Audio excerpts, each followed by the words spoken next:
Hello my dear friend, welcome back to our channel. तो आज की इस वीडियो में हम नेक्स्ट प्रैक्टिस सेट करने वाले हैं, जिसमें इससे पहले की प्रैक्टिस सेट में हमने जो आपकी फ़िज़िक्स है उसके क्वेश्चंस देखे थे और कुछ केमिस्ट्री के भी देखे थे। और आज हम केमिस्ट्री और बायोलॉजी जो है उन दोनों के क्वेश्चंस कवर कर लेंगे इसमें। तो हम स्टार्ट कर देते हैं। फर्स्ट क्वेश्चन जो है हमारा, उसमें बोला गया है यह अम्ल कांच को घुला सकता है। तो कांच को घुलाने वाला अम्ल कौन सा है? हाइड्रोफ्लोरिक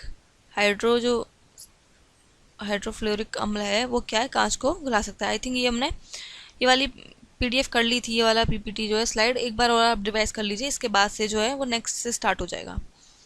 तो ये 2017 का क्वेश्चन है। उसके बाद नेक्स्ट बोला गया है आमतौर पर सोडियम बाइकार्बोनेट को यह कहा जाता है। तो सोडियम बाइकार्बोनेट को बेकिंग सोडा कहा जाता है। Generally sodium bicarbonate is called baking soda. कांसा एक मिश्र धातु है। कांसा जो है, ब्रॉन्ज जो है, वो किसकी मिश्र धातु है? कॉपर और टिन की जो है ये मिश्र धातु है। 2014 का क्वेश्चन है। Bronze is an allow of copper and tin.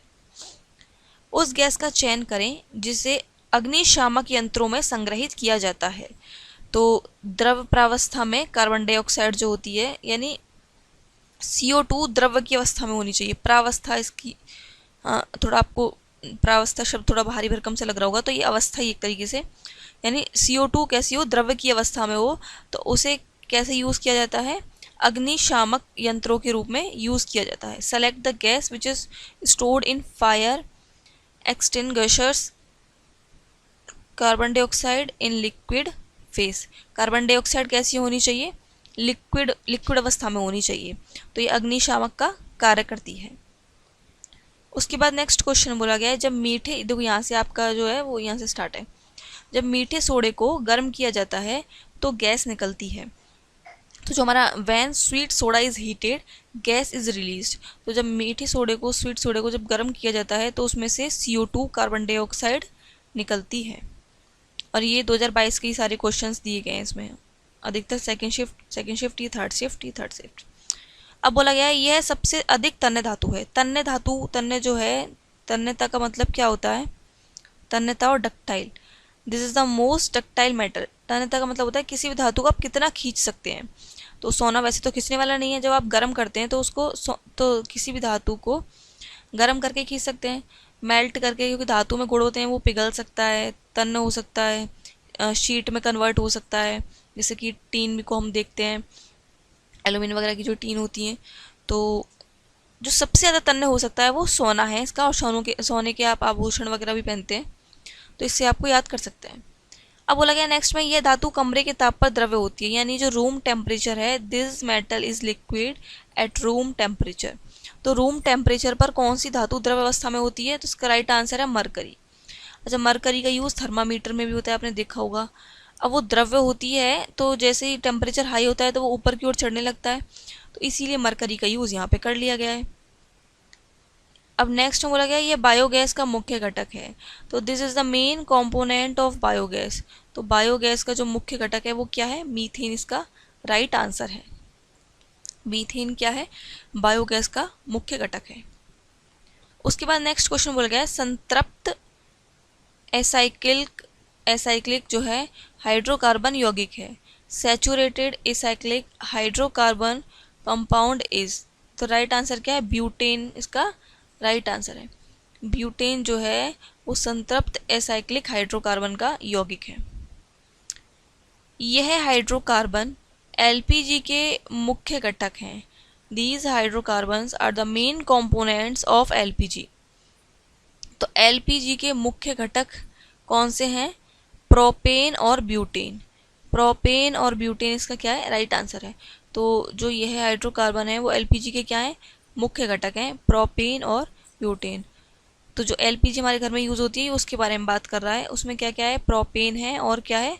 Butane. इस बात को रट लीजिएगा आप। अब बोला गया है कुकिंग गैस एक मिश्रण है। जो कुकिंग गैस होती है वो किसका मिश्रण है? सेम गैस है। यहाँ पे LPG बोल दिया गया है, सॉरी गलत हो गया यहाँ पे, यहाँ तो लिक्विड पेट्रोलियम गैस है। अब ये क्या है? हमारी कुकिंग गैस। ये भी किसका मिश्रण है? ब्यूटेन और प्रोपेन। आगे पीछे कर दिया गया है। अब बोला गया ऑक्सेलिक अम्ल में मौजूद होता है। देखिए यहाँ ऑक्सेलिक अम्ल में मौजूद नहीं होता, यहाँ पर ही आएगा ऑक्सेलिक अम्ल किस में मौजूद होता है। और यहाँ पर आपको 2-3 यहाँ पे एग्जाम्पल दिए होंगे, जैसे मान लीजिए पालक दे दिया, गाजर दे दिया, गोभी और कुछ भी ऐसे इस तरह के एग्जाम्पल आप ले लीजिए। ठीक है, तो ऑक्सेलिक अम्ल किस में मौजूद होता है, ये इसका क्वेश्चन सही होगा, थोड़ा इसमें गलती हो गई है। तो इसका राइट आंसर क्या है, पालक। इस क्वेश्चन को एक तरीके से और दे सकता है कि पालक में कौन सा एसिड मौजूद होता है, कौन सा अम्ल मौजूद होता है, तो तब आप क्या लिखेंगे, ऑक्सेलिक अम्ल। तो आपको क्वेश्चन भी देखना है और आंसर भी देखना है, दोनों चीज़ें देखनी है। ऑक्सेलिक अम्ल, यदि पूछा जाए कि पालक में कौन सा अम्ल मौजूद होता है तो क्या बोलेंगे, ऑक्सेलिक अम्ल। और यदि बोला जाए कि ऑक्सेलिक अम्ल इन उदाहरणों में से किस में मौजूद होता है, बहुत सारे उदाहरण दिए होंगे इसमें, तो उसका राइट आंसर क्या होगा, पालक। अब इसके बाद जो हमारी जीव विज्ञान बायोलॉजी यहाँ से स्टार्ट हो जाती है, तो हम स्टार्ट करते हैं। और अभी तक आपने वीडियो को लाइक नहीं किया तो प्लीज़ वीडियो को लाइक कर दीजिए और चैनल को शेयर भी कर दीजिए, जो आपके आसपास कोई भी हॉस्टल वार्डन की प्रिपरेशन कर रहे हो, और सब्सक्राइब भी कर दीजिए अगर यदि आपने अभी तक सब्सक्राइब नहीं किया है तो। फर्स्ट क्वेश्चन जो है हमारा बोला है एंटोमोलॉजी, एंटोमोलॉजी का विज्ञान अभ्यास करता है। तो एंटोमोलॉजी में किसका अध्ययन किया जाता है, तो कीड़े मकोड़ों का अध्ययन किया जाता है। The science of entomology is practised by insects, insects का अध्ययन किया जाता है। अब बोला गया है पायरुवेट का विखंडन ऑक्सीजन का उपयोग करने में होता है। तो pyruvate is broken down using oxygen into, तो पायरुवेट का विखंडन ऑक्सीजन का उपयोग करने में होता है। माइटोकॉन्ड्रिया क्या है इसका राइट आंसर है। डैश या फिर आप बोल दीजिए कोशिका की एक प्रकार की अपशिष्ट निपटान प्रणाली है, is a type of waste disposal system of the cell. तो जब मैंने अपनी बायोलॉजी की क्लास में कोशिका आपको समझाया है, इसी चैनल पर वीडियोस पढ़ी हैं बायोलॉजी की, तो उसमें ये समझाया है कोशिका का, लाइसोसोम का क्या काम होता है, माइटोकॉन्ड्रिया का क्या काम होता है, तो आप चाहें तो वहाँ से भी पढ़ सकते हैं। तो क्वेश्चन बोला गया है कि कोशिका की किस प्रकार की अपशिष्ट निपटान प्रणाली है, यानी जो कोशिका में जो भी चीज़ें खराब हो जाती हैं, मान लीजिए ये कोशिका है, इसमें बहुत सारी चीज़ें हैं, ये माइटोकॉन्ड्रिया है, गोल्जी बॉडी है इस तरह की, एंडोप्लाज्मिक रेटिकुलम है, ठीक। अब मान लीजिए आपकी इनमें से कोई भी चीज़ें खराब हो जाती हैं कोशिका में, तो लाइसोसोम क्या होगा, लाइसोसोम एक एंजाइम है, ये जाएगा और उस पर छिड़क जाएगा, फट जाएगा ये खुद, ठीक है, ये थैली एक तरह की, तो ये फट जाएगी, तो उस जो खराब हुई चीज़ है उसको सड़ने से, जैसे मान लीजिए आप घर में गार्बेज होता है तो उसको डस्टबिन में डाल देते हैं, अब वो सड़ने लगेगा यदि आप एक जगह रखेंगे, तो अब ये कोशिका का कोई पार्ट, मान लीजिए पूरी कोशिका खत्म हो गई तो भी लाइसोसोम फट जाएगा, थैली जो है, इसलिए इसको हम आत्महत्या की थैली भी बोलते हैं। तो फट के क्या करेगा, ये पूरी तरह उसको नष्ट कर देगा। तो यही बोला गया है कोशिका की किस प्रकार की अपशिष्ट निपटान प्रणाली, अपशिष्ट यानी कौन अपशिष्ट निपटान प्रणाली करता है, तो कौन करता है भाई, लाइसोसोम करता है। आप चाहें तो बायोलॉजी की क्लासेस वहाँ से देख सकते हैं, ज़रूरी नहीं है कि आप लिखें, आप केवल सुन लीजिएगा तो भी आपको समझ में आ जाएगा अच्छी तरीके से। नेक्स्ट क्वेश्चन बोला गया है एक कोशिका एक पतली बाहरी, a cell is surrounded by a thin outer layer which is called, तो ये थोड़ा क्वेश्चन इसमें गलत हो गया है, इंग्लिश का देख लेते हैं। A cell is surrounding by a thin outer layer, तो जो हमारी सेल होती है, जब हमने सेल का चैप्टर पढ़ोगे आप लोग, मैंने पढ़ा हुआ है, मैं कह रही हूँ आप पढ़ सकते हैं। तो जो सेल होती है उसकी जो आउटर लेयर होती है सबसे, उसको हम क्या बोलते हैं, सेल मेम्ब्रेन। अच्छा, अगर इसी जगह पौधों की बोली जाए कि पौधों में आउटर लेयर सबसे बाहर क्या होती है, तो सेल वॉल होती है, ठीक, उसके अंदर फिर इनकी सेल मेम्ब्रेन होती है। पौधों में डबल लेयर होती है, एक तो बाहर सेल वॉल होती है और फिर क्या होती है, सेल मेम्ब्रेन होती है।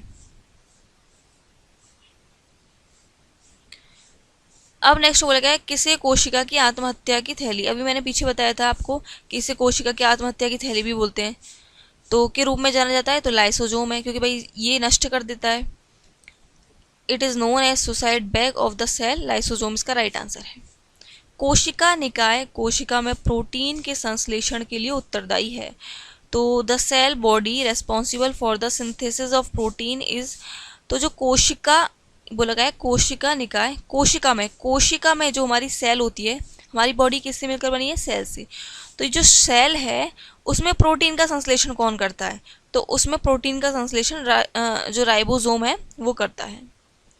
नेक्स्ट में बोला गया समुद्री एनिमोस उदाहरण है। तो समुद्री जो एनिमोस है वो किसका उदाहरण है? सीलेंटा का उदाहरण है। अब हमारा इस विटामिन को एस्कॉर्बिक अम्ल के नाम से जाना जाता है। तो विटामिन सी जो है उसको एस्कॉर्बिक अम्ल से भी जाना जाता है और विटामिन सी से भी जाना जाता है। खून का थक्का जमने के लिए यह विटामिन आवश्यक है। तो विटामिन के जो है वो क्या है? ये क्वेश्चन कई जगह आया हुआ है, ये यहाँ तो आया हुआ है और भी कई एग्जामों में आया हुआ है। तो खून का थक्का जमने के लिए यह विटामिन आवश्यक है, विटामिन के आवश्यक है। एसएससी, रेलवे वगैरह इनमें भी कई बार आ चुका है। अब बोला गया यह विटामिन हमारी त्वचा को स्वस्थ बनाए रखने में सहायता करता है। तो विटामिन ई जो है वो हमारी त्वचा के लिए, सुंदरता की विटामिन भी बोला जाता है इसको। तो विटामिन ई जो है वो हमारी त्वचा को क्या करता है? स्वस्थ बनाता है। तो आपने देखा होगा आजकल दिखाते हैं कि विटामिन ई के कैप्सूल्स वगैरह कोई कोई चेहरे पे भी लगाता है, स्किन पे भी, तो वो इसीलिए लगाता है, कोई खाते भी हैं। तो विटामिन ई जो है वो हमारी स्किन जो है उसको अच्छा रखता है, स्वस्थ रखता है। अब नेक्स्ट है एंटीबॉडीज जो हमारे शरीर को संक्रमणों से बचाती हैं, वे इस प्रकार की यौगिक हैं। जो हमारी एंटीबॉडीज होती हैं हमारे शरीर में वो क्या करती हैं? जो जो भी बीमारी आती है उससे लड़ने का काम करती हैं। तो वो किस प्रकार का यौगिक है? वो प्रोटीन है, एक तरीके का। क्या है? प्रोटीन्स है। इसका प्रयोग कर्कट रोग के उपचार में किया जाता है। It is used for the treatment of cancer. आपने कर्कट एक तरीके से कभी कभी अपने जो पान मसाले वगैरह के पाउच होते हैं उन पे कर्क रोग लिखा रहता है कि इसे खाने से कर्क रोग हो सकता है। तो कर्क जो है वो बेसिकली है क्या? वो कैंसर है। अब यहाँ पर कर्कट किसी को समझ नहीं आई तो इसलिए इंग्लिश देखना ज़रूरी है, तो दोनों को आप लेकर चलिए, इंग्लिश और हिंदी, ठीक। तो इसका प्रयोग कर्कट रोग को उपचार करने में किया जाता है। तो कोबाल्ट 60 जो है इसका प्रयोग किया जाता है, कोबाल्ट 60 का प्रयोग किया जाता है। नीम का पौधा इस रोग के लिए बहुत उपयोगी है। Neem plant is very useful for the disease. कुष्ठ रोग जो है उसके लिए उपयोगी है ये। यह रोग विटामिन डी की अत्यधिक कमी के कारण आता है। तो विटामिन डी की अत्यधिक कमी के कारण कौन सा रोग होता है? सूखा रोग, रिकेट्स होता है। This disease is caused due to excessive deficiency of vitamin D. जब विटामिन डी की ज़्यादा डिफिशियंसी हो जाती है, कमी हो जाती है, तो कौन सा रोग होता है? रिकेट्स होता है। अब यहाँ सूखा रोग दे दिया, मान लीजिए यहाँ रिकेट्स ही दे दे, तो दोनों शब्दों को लेकर आप चलिए, तो रिकेट्स को सूखा रोग हो जाता है, रिकेट्स को नहीं, रिकेट्स या सूखा रोग हो जाता है। उसके बाद बोला गया है सिनकोना की छाल से प्राप्त औषधि का प्रयोग इस रोग के उपचार में किया जाता है। Medicine obtained from cinchona bark is used in the treatment for of the diseases. Malaria जो है उसमें यूज़ किया जाता है सिनकोना की जो छाल है उसका। अब बोला गया है फाइलेरिया इसका कारण होता है। फाइलेरिया जो है वो किसका कारण होता है? मच्छर का। आई थिंक ये मलेरिया होगा, ये मलेरिया होगा, ये गलत हो गया। मलेरिया किसका कारण होता है? मच्छर का कारण होता है। उस वैज्ञानिक का नाम बताइए जिन्होंने चेचक के विरुद्ध मनुष्य के प्रतिरक्षण की विधि का आविष्कार किया है। Name the scientist who invented the method of immunising humans against smallpox. तो एडवर्ड जेनर जो हैं उन्होंने आविष्कार किया है किसका? चेचक के विरुद्ध मनुष्य के प्रतिरक्षण की विधि का आविष्कार किया है एडवर्ड जेनर ने। आपको याद रखना है सीधे, एडवर्ड जेनर ने, चेचक से संबंध है इनका। तो इसकी औषधि एक तरीके से प्रतिरक्षण के लिए किसने आविष्कार किया है? एडवर्ड जेनर ने। बढ़ते हम नेक्स्ट क्वेश्चन की ओर। अब बोला गया है पीलिया इस अवयव के रोग का लक्षण है। Jaundice is a symptom of disease of this organ. तो जब भी पीलिया होता है तो कौन सा पीलिया इस अवयव के रोग का लक्षण है? तो यकृत में ही प्रॉब्लम होती है, लीवर जो है उसमें प्रॉब्लम होती है। इसे पादप वर्ग का उभयचर कहा जाता है। This is called amphibians of plant class. तो मैंने ये पढ़ाया हुआ है प्लांट उसमें, तब मैंने ये बताया था कि ब्रायोफाइटा जो है उसको पादप वर्ग का उभयचर कहा जाता है। इसे गोल्डन फाइबर के रूप में जाना जाता है। It is known as also golden fibre. तो गोल्डन फाइबर के रूप में किसे जाना जाता है? जूट को। जूट आपने देखा होगा जिससे बोरियां वगैरह और ये जूट के वो भी बनते हैं, पायदान वगैरह जो आपके रहते हैं। तो जूट को क्या कहा जाता है? गोल्डन फाइबर भी कहा जाता है।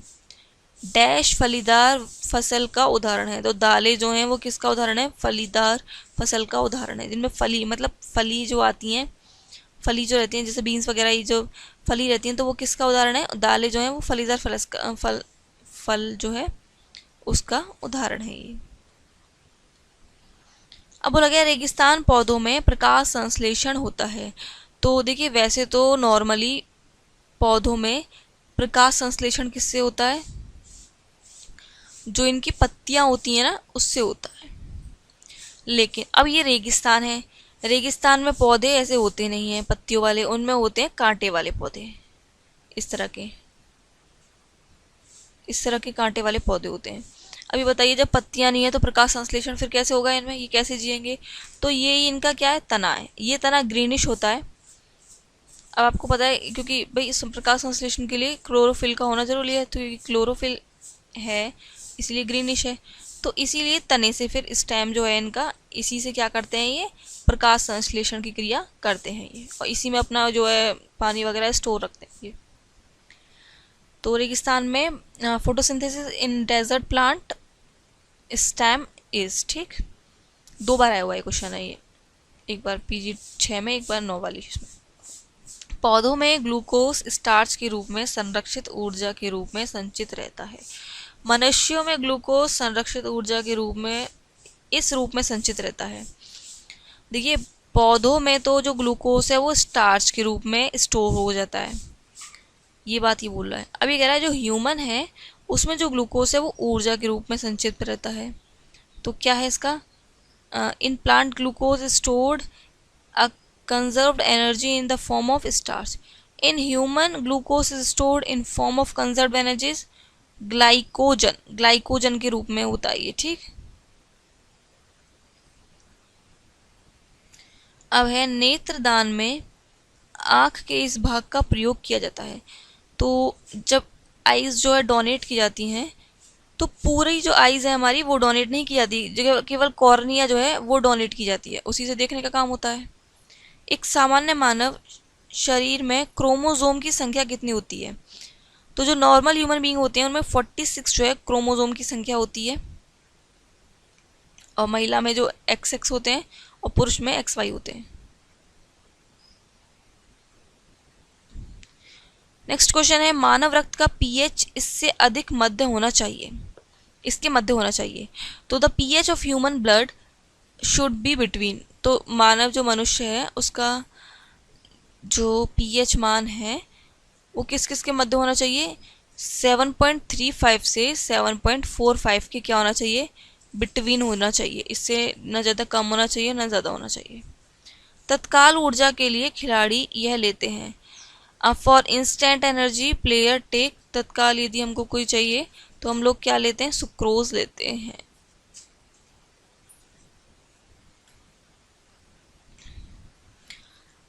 आई थिंक इसमें मुझे थोड़ा डाउट है कि इसे चेक करके हम कल बताएंगे, क्योंकि जो तत्काल ऊर्जा के लिए सुक्रोज लेते हैं या ग्लूकोज लेते हैं, इसको मैं कल इसमें आपको नेक्स्ट जो पढ़ाऊंगी ना उसमें क्लियर कर दूंगी।